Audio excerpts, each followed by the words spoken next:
over to you. Thank you, Marion. We heard quite a bit last night. I think most of you were with us last night about this fascinating figure, Balaam, and equally fascinating, the donkey. And as I was getting information and studying for this portion, it fascinated me to find, by the way, they've got actual evidence that Balaam existed. An archaeological discovery in 1967 at the Deir Allah junction of the Jordan and Jabbok rivers uncovered an inscription, listen to this, on the wall of a pagan temple dated to the 8th century BCE, before the Common Era. So this is when we're talking about, which makes reference to a seer, a prophet named Balaam ben Beor, in terms remarkably similar to our parasha. So Balaam was a renowned figure in this region. And many sages and rabbis have grappled with this. And they tend to see Balaam in very, very different ways.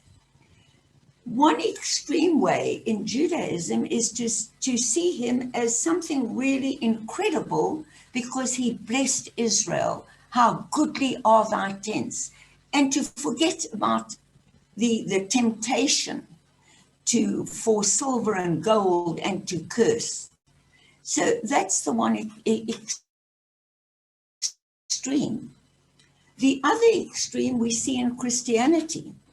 They see Balaam as all bad. He should never have given into, he wanted to give into temptation, and they want someone who's perfect, just like some extreme Jewish sects would see him as perfect. The truth is, ladies and gentlemen, no one is perfect. Neither was Moses. We saw with his emotion at the end how he lost his cool, so to speak. And I think Hashem wants us to understand very, very well that it is the human being with his imperfections who can find the voice of God within. I've already pointed out the fact that Hashem in those days spoke to a seer, a prophet who was not Jewish. What does that tell us? That God is a God of all people. That in any people, no matter how they express their religious beliefs, they have access to Hashem. So I think that is very important. And I thought of another analogy. Perhaps Balaam is you, it's me, it's every man or every woman.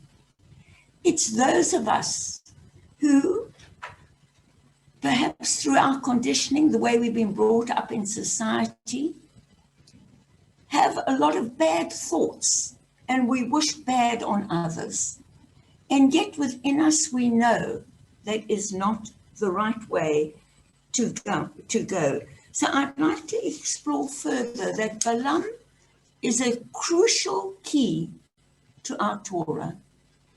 Balaam represents the ability, A, to communicate with Hashem, no matter what he is, and no matter what his conscience, he's conscious, not conscience, he's conscious evil desires to get money, to be powerful. It doesn't matter. We can overcome those desires. So I see a very different side to Balaam. And then let's look at the donkey. We heard last night from David, and I agree, the donkey represents those who cannot speak.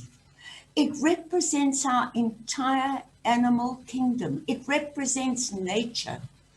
Look what we have done to nature. Look at global warming. Look what we have done to our wildlife, hence the pandemic.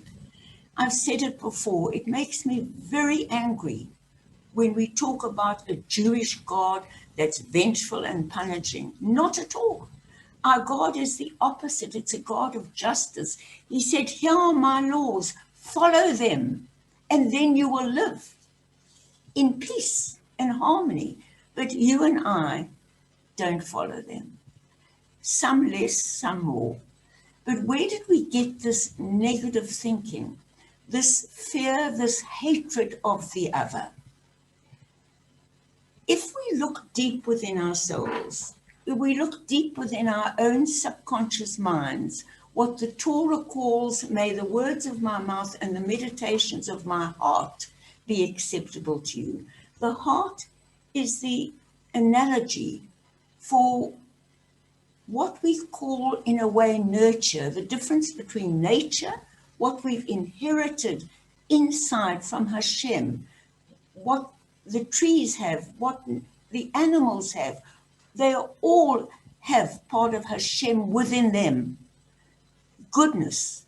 And yet by nurture, the way we've been brought up, listening to people around us, and most of all doubting ourselves, fearing I'm not good enough.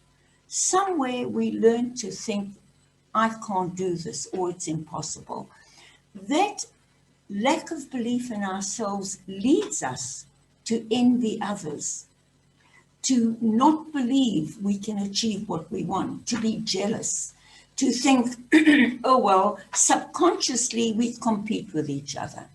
Competition is a good thing if you compete with yourself. But thinking you're not good enough to achieve your goals leads you to having evil thoughts and to running people down Lashon Hara, and even at times to grabbing land, destroying people's property and hating them. So I think that this lesson with Balak and Balaam is an important one. Balaam was a human being. He gave in at a certain extent to his desires for gold and prestige and riches. But the fact that he couldn't actually, the third time, actually speak bad words is an indication to us of Hashem, the voice that is inside you and me, taking over. And he opened his mouth and Hashem took over and he blessed the Israelites, who did not mean any harm to the people. They just wanted to pass through. And so that is what you and I believe, have to do. When those thoughts come to us, and they do, and they come to me too, and I think, oh, well, I wish I could. We've got to keep the thoughts there in the subconscious mind and not actually express them. In fact, if a thought of envy, of jealousy, of Lashon Hara comes to you, keep quiet for a minute and look for something good in the person or the situation you don't like. And actually don't lie, but say something good that is nice about that person. And you'll be amazed as you do this over and over again, you are going to think much more of yourself. And you will have the faith and the ability to achieve what you want without fearing that you won't get it. And so to me, this is very important. And just to conclude, there is an incredible analogy between the example of Balaam, who listened, if you like, or was forced to. In our era, we have the choice of listening to the voice of Hashem inside or ignoring it and doing what we know in our heart of hearts is wrong. Hashem won't force himself on us. He gave us a choice.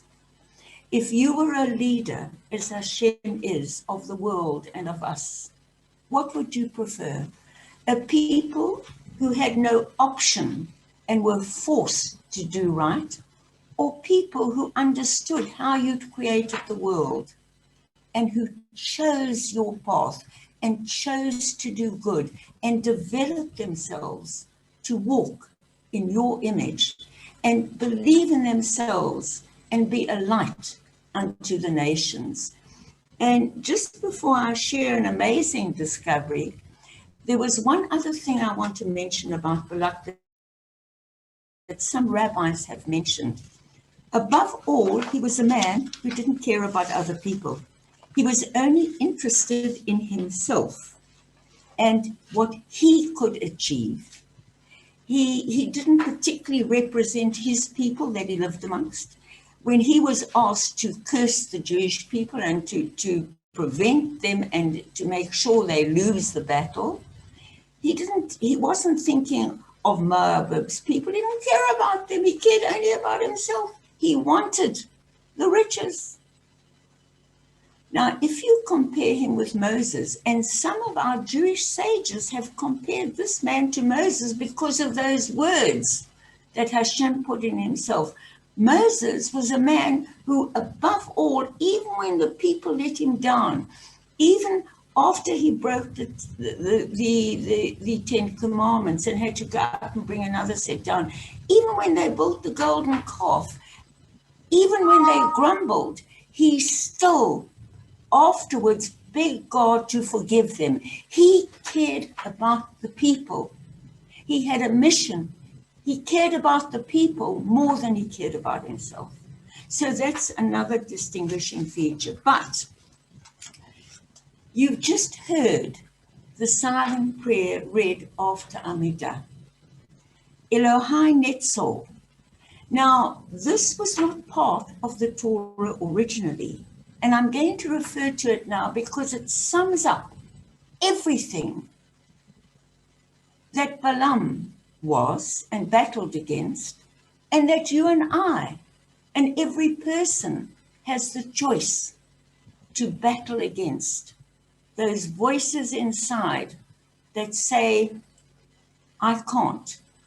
You can't. I don't want you to. I wish I were better than you, etc., etc. And that is the silent prayer we read after Amidah. And it's quite amazing. The Elohai Netzor.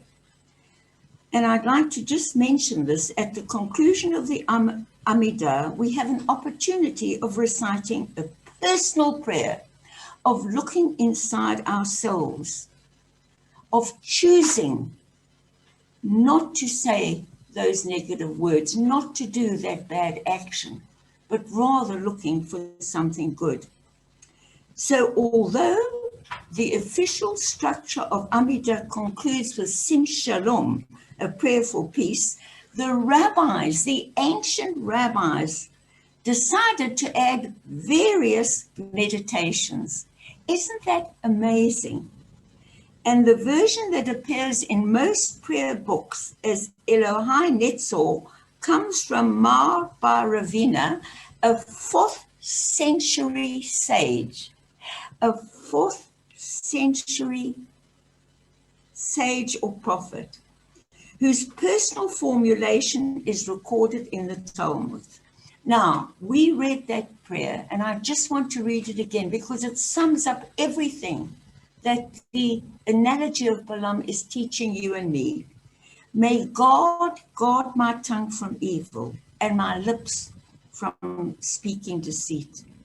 And to those that curse me, let me be silent. Let me keep quiet.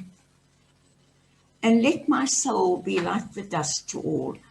Open my heart to your Torah and to your mitzvot.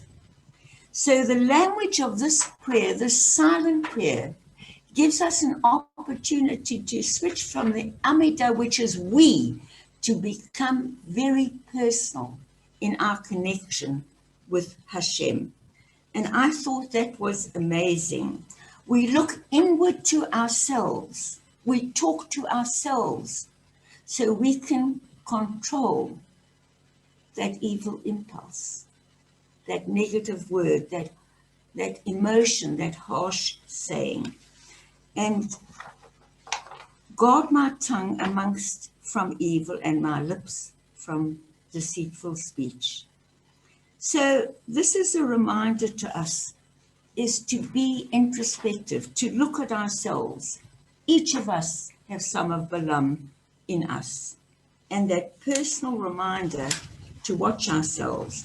so that you and I can grow towards the person that you and I really wish we could be, and we can be, and achieve all our goals for our family, our goals for Temple Israel, Hillbrow congregation, our goals to be a light unto the nation in so many ways, as Marion and others are being a light unto the nation in Hillbrow each week with food and clothing, as I and others wish to be on an international platform with Temple Israel Heritage Center.